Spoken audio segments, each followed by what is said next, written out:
Добар ден, започнуваат вестите на Канал 8. Уште еден месец им останува на земјоделците кои имаат неевидентирана механизација да извршат нејзина легализација. Постапката започна пред 2 години и требаше да заврши до октомври минатата година, но по барање на земјоделците рокот беше продолжен до крајот на оваа година. На крајот од декември годинава истекува рокот за легализирање на неевидентираните трактори, тракторски приколки и друга земјоделска механизација. Ако во тој рок земјоделците не ја завршат постапката за внесување во евиденција на машините што претходно ги внеле од странство или ги стекнале на друг начин, нема да можат да ги користат, односно ќе се соочат со високи казни. Одлуката за легализација на земјоделската механизација беше донесена пред 2,5 години и првично рокот за нејзино завршување беше до октомври минатата година. Сепак, по барање на земјоделците, тој беше продолжен до 31 декември годинава. За да се евидентираат земјоделските машини, неопходно е да се спроведе претходно предвидената постапка. По добивањето на барањето од страна на поднесено од страна на лицето, самиот местно надлежен суд издава предлог решение за легализација кое што го испраќа до Министерството за земјоделие, кое што пак е должно во рок од 3 дена да го испрати до своите подрачни единици кои што ја покриваат територијата каде што живее лицето кое што го поднело барањето. Од кога ќе го добијат предлог решението, самите подрачни единици истото го поставуваат на огласна табла на подрачната единица и доколку во период од 30 дена второ или трето лице не го оспори ова предлог решение, тогаш подрачната единица го известува судот дека никој не го спорел ова предлог решение и самиот суд го издава конечното решение за легализација. Во однос на регистрирањето на земјоделската механизација пак рокот е до 30 јуни идната година. Согласно процедурата, собствениците на трактор или тракторска приколка треба да поднесат барање за регистрација до овластените технички служби каде ќе се изврши и хомологација. Според законот, за нерегистрирана земјоделска механизација предвидени се глоби од 500 евра за физички и од 1500 до 2000 евра за правните лица. На невработените во Кучани на располагање им се само околу 200 слободни работни места. Според квалификуваноста на работниците што се бараат, доминираат оние со средна стручна подготовка, за да бидат ангажирани во трговијата и угостителството. Само 193 слободни работни места на крајот од овој месец им стојат на располагање на невработените од Кочани, кои се обидуваат да најдат работен ангажман преку Агенцијата за вработување. Сличен е бројот и за лицата без работа во соседна Виница, каде се огласени 163 работни места што можат да се пополнат. Со таквата бројна состојба, двете општини сепак се во многу подобра позиција од останатите во микрорегионот, бидејќи за 30 на места се пред општина Делчево, а во најлоша состојба се невработените Беровци, каде има само 4 слободни работни места. Според структурата на работници кои се бараат, доминираат огласите за ангажирање продавачи и келнери, како и текстилни и работници во градежништвото. Зад нив се слободните места за работници кои треба да извршуваат едноставни работни задачи, како и хигиеничари и такси возачи. Многу помалку се потребни квалификувани лица за стручните и административни дејности, како и за работно ангажирање во здравствената и социјалната заштита. Малиот број слободни работни места го отсликува и движењето на вкупниот број на невработени, кои во претходните 2 месеци во Кочани се стабилизираа на околу 3600 активни баратели. Со ова, нашата општина е на врвот во источниот регион според невработеноста. Податоците од Агенцијата за вработување покажуваат оти во Штип работа бараат 2800 лица, во Берово 1600, во Делчево 1500, а во Виница тој број е нешто над 700. Анализата на половата структура покажува дека во сите општини доминира невработеноста на женската работна сила, што изнесува околу 60% од активните баратели на работа. Над 1/4 од населението живее во категоријата сиромашни граѓани. Стапката на сиромаштија е најголема кај домакинствата со 2 возрастни и 3 или повеќе деца. 26,2% од граѓаните на Македонија се во категоријата сиромашни, покажуваат податоците што ги објави Државниот завод за статистика за 2012 година. Оттаму велат дека стапката бележи минимално намалување во однос на претходните години, кога била 26,8% во 2011 и 27% во 2010 година. Според објавените податоци, бројот на лица кои живееле под прагот на сиромаштија во 2012-та изнесувал околу 540.000. Стапката на сиромаштија е најголема кај домаќинствата со двајца возрастни и 3 или повеќе деца и изнесува 54%, кај самохраните родители со издржувани деца 30,8% и кај домаќинствата со издржувани деца стапката е 28,7%. Кај вработените пак, стапката на сиромаштија изнесува 11%, кај невработените 46,5%, кај пензионерите 14% и 33% кај другите неактивни лица. Во 2012-та, 39,5% од лицата имале потешкоти со плаќање на сметките и ратите за кредит. Лицата кои не можеле да се овозможат еднонеделен одмор во текот на годината изнесувал 73,6%, додека 28% од граѓаните не можеле да си дозволат автомобил. Општина Кочани испрати писмен допис со кој ги известува граѓаните дека в среда на 3 декември акцијата Ден на дрвото во Кочани ќе се реализира во кругот на територијалната противпожарна единица, односно поранешната нова касарна. Засадувањето на дрвцата ќе биде во термините од 9 и од 11 часот. Поради тоа, од општината ги повекуваат граѓаните да земат учество во озеленувањето на околината. Садниците и јалатот ги обезбедува јавното претпријатие Македонски шуми подружница Кочани. Влажното време придонесе да паднат првите снегови на Пониква, што може да значи и почеток на ски сезоната. Македонија Пат, подружница Кочани, од друга страна пак е подготвена да реагира кога за тоа ќе се јави потреба. Влажната воздушна маса и релативно ниските температури што го зафатија регионот придонесоа да паднат првите снегови на Пониква. Во четвртокот на врнаа 4 до 5 сантиметри на потегот од шумската куќичка конски центарот. Кочанската секција на Македонија Пат изврши интервенција на потек од 7 километри. Од метеоролошките станици има најави за нови врнежи, но службите се подготвени. Јавното претпријатие пресред на зимската сезона ќе биде опремено со доволни количини сол и песок. 177 тони сол од вкупно 250 за оваа зимска програма веќе се во складот на Македонија Пат. Останатите се очекуваат да пристигнат во текот на наредната недела. Исто така, транспортирани се 136 метри кубни песок, секојдневно стигнуваат камиони, така што останатите количини од предвидените 342 тони ќе пристигнат во последната недела од месецот. До среда Македонија Пат е во прв степен на готовност. Од 3 декември до 22 февруари влегува во втор степен, што подразбира дежурства од 24 часа. Предпријатието е обврзано со своји возила да излегува 2 пати дневно доколку има појава на снег и голомразица, и тоа во термините помеѓу 4 и 6 наутро и 16 и 18 часот попладне. Македонија Пат за оваа намена има на располагање 4 камиони опремени со плуки и посолувачи.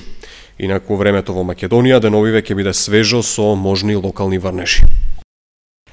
Подлогата на спортските терени во дворот на гимназијата Лјупчо Сантов е оштетена и неопходна е нејзина замена.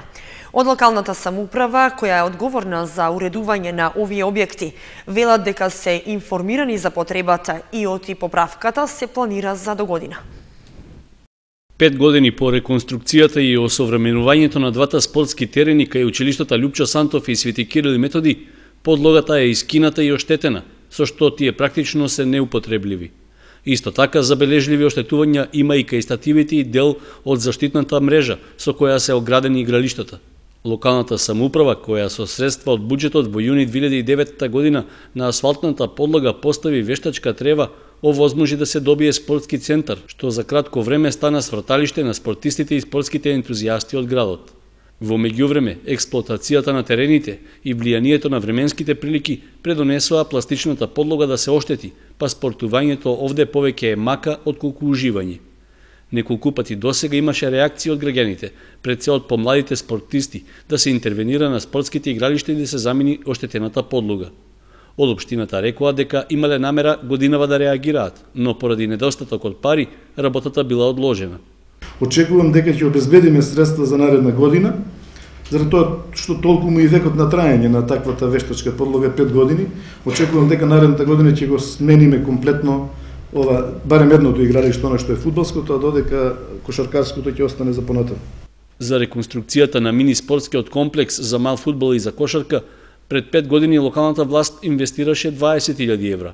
Освен вештачката трева, објектите добија нова ограда, осветлување и трибини за публика.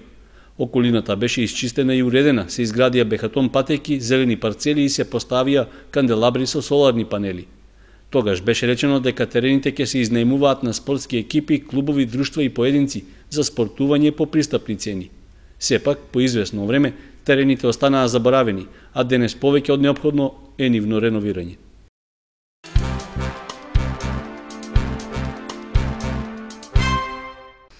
Ледено царство е насловот на темата на новогодишниот концерт на Основното музичко училиште Ристо Јуруков, кој од година во година добива се впечатлив епитет и представува еден од најмасовните и најспектакуларните настани што се случуваат во град Кочани. Интензивно течат подготовките за концертот, а дел од новогодишната програма ќе биде прикажана и во странство. 14 години традиција, настан кој му дава посебно обележје на град Кочани во пресрет на новогодишните и божикните празници. Учениците и професорите од Основното музичко училиште Ристо Јуруков интензивно се подготвуваат за спектакуларниот концерт кој секоја година се одржува на крајот од декември. Учениците од хорот и професорите кои се дел од оркестарот се облечени во посебни униформи и на тој начин настанот добива поинаква димензија и впечатлива слика. Оваа година од голема важност за учениците и наставниците од училиштето е дека Ината е генерален покровител на овој настан годинава. Тој секако беше и изминатите 2 години генерален спонзор на овој настан, меѓутоа оваа година е веќе и покровител на целиот новогодишен концерт, а секако овде и локалната самоуправа од Кочани, во чија организација се одвиваат сите активности околу истиот. Концертот ќе се одржи повеќе пати на 23, 24 и 25 декември за учениците и помладата популација граѓани, а на 25 и 26 за повозрастните. Пред настапот во Кочани, дел од композициите ќе бидат изведени и во странство. Подготовките се во тек, значи учениците, наставниците неуморно работат, интензивно се подготвуваат. Еве прилика да ги известиме јавноста дека оваа година можеби и малку поинтензивно течат сите работи во училиштето, сите проби од страна и на оркестарот и на хорот, бидејќи пред нашиот новогодишен концерт кој ќе се случи во градот, ќе имаме гостување со оркестарот при училиштето и дел од големиот хор при училиштето ќе настапат во Швајцарија, каде што ќе се даде можеби не целосно програмата која ќе следува овде, но во поголем дел ќе ја презентираме и таму. Годинава темата на новогодишниот музички концерт е Леденото царство и акцент е ставен на зимата која е карактеристична за Нова година и божикните празници. Учениците секојдневно неуморно работат и постојано се во училиштето заради неопходните проби за добра изведба и представување пред публиката.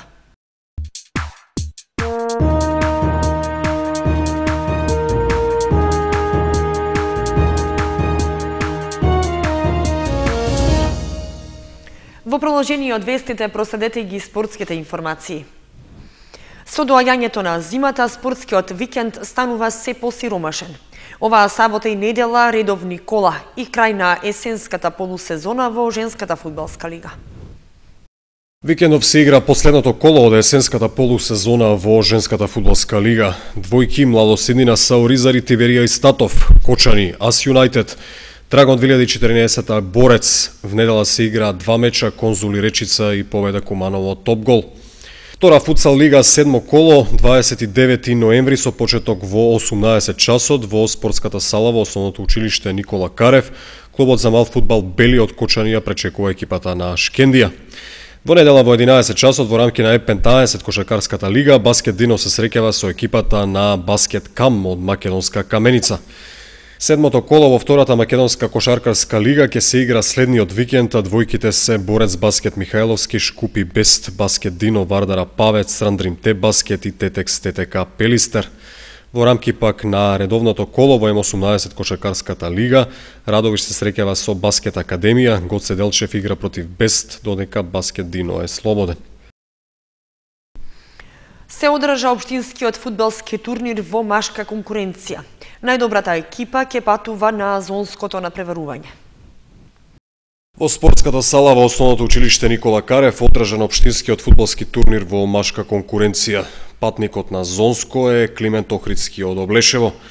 Резултати: Свети Кирил и Методи, Крсте Петков Мисириков 4:0, Малина Попиванова Страшо Пинџур 6:1. Во полуфиналето Никола Карев, Свети Кирил и Методи 2:1 и Климент Охридски, Малина Попиванова 6:1. Во финалето се сретнаа Климент Охридски и Никола Карев, а резултатот беше 6:3 во полза на екипата од Облешево. Организатор на турнирот е Сојузот на училишни спортови Кочани. Денес се одржуваат општинските надпревари во футсал, во машка категорија за основни училишта. Настапуваат 7 екипи од основните училишта од општина Кочани и од општина Чишинова Облешево. Победникот од денешните надпревари ќе учествува на зонските надпревари кои ќе се одржат на 4 декември во Делчево. Мислам дека задоволува квалитетот.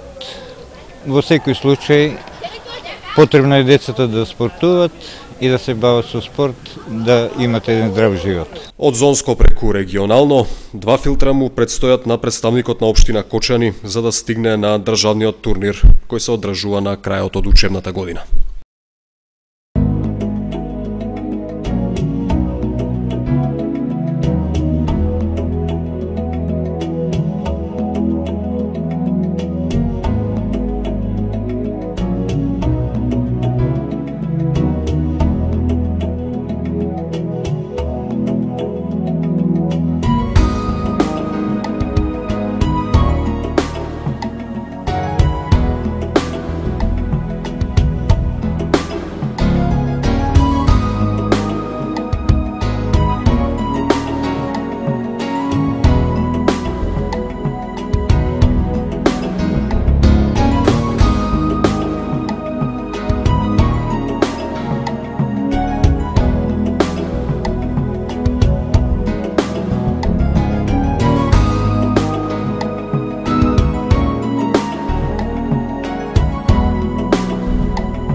Вестите на Канал 8 завршија.